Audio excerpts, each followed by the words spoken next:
everyone. I'm here with John Moxley. He's the Director of Leadership Development for Cricket Communications and head of Cricket University.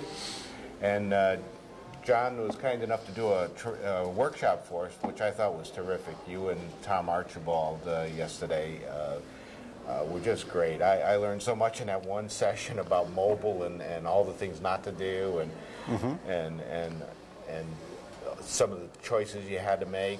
Maybe you could just tell us about some of that. I think the big choice you had to make was apps, doing it as an app versus a web app. Yeah.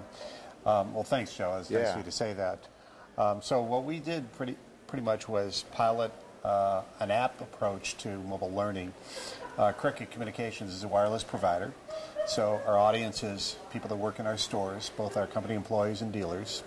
And so we had a natural audience that were comfortable with mobile technology and had it actually right in their pocket all the time. So the problem we were trying to solve was being able to deliver the regular launch training that hit our employees on a monthly basis in a way that was less disruptive for them and more convenient and easy for them to consume. We wanted to make sure that we did it in a way that was easy for them and engaging. So we chose to go with an app based on the Cellcast platform, which creates a great user experience.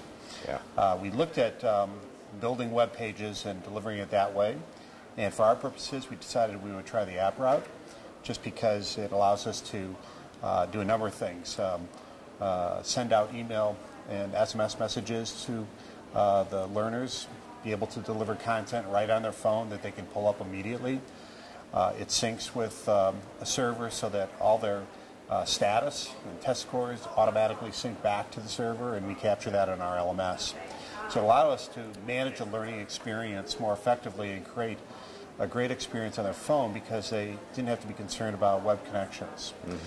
So we tried it across a number of different areas. We've been using it for product training, for leadership training. We're also using it to train people on their roles, such as store managers. And we also are using different kinds of media. So we're using video, we're using SMS messaging, as I mentioned, doing a lot with PDFs and very simple performance support things that people find very handy when they have it directly on their phone. So we're experimenting it in different content areas with different media formats, and so far the results have been very positive. Yeah, it was great. I think overall you have like 15,000 employees or some number like that, and about 1,600 you rolled out in this first. That's right. This first push, and that's your employees sitting at places like Walmart and Best Buy. Is that correct? Or? Well, it's a combination. We have relationships with Best Buy and Walmart and others, Radio Shack. Those are our national retailers.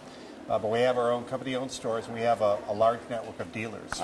So about 2/3 of our revenue comes through our what we call our indirect channel or dealers. So the apps are available for dealer employees to use as well as our own employees. That's great. Yeah, I think the couple of things that I learned is the Cellcast technology. When you said you're going to go with app, I go, oh my gosh, how are we going to develop an app? And there was one sitting there that we could use. That's right. And then the other piece that I thought was really good was your revelations on using SMS. And maybe you share that with the audience a little bit. Sure, I'd be glad to. So what we didn't want to do is have to build an app. We have a very small team. We don't have a lot of deep technical expertise, and we certainly didn't want to get into app development. And the amount of time it takes to build the app and get it certified by Apple or Android and so on. So Cellcast has a great app built for learning, and so we wanted to be in the business of creating content, not apps. So we used that platform to deliver our content. So the app format was something that was very easy for us. We did simple customization to the interface, and they were able to use it very directly. Yeah, and then the SMS part. Yeah, what we discovered was that many times our learners have a good experience when they go to a class or take web-based training, but they don't always apply it back in the store. And so we think there's a great opportunity to reinforce that training and remind them of the things that they know to do through SMS messaging. So now we're actually doing a lot of messaging to our employees. So multiple times a week, they'll get reminders about sales tips, what they should say when they greet a customer, information, the most important points about a new product launch that they should keep in mind. Yeah. And these are short, as you know, messages, less than 140 characters. So it's very easy for an employee to see that message come up, take that as a reminder, and then apply the reminder. So in many cases, we think the key is to get employees to do behaviors as a habit, so they do it consistently. We think the SMS messaging approach is a way to remind them of the things they know how to do.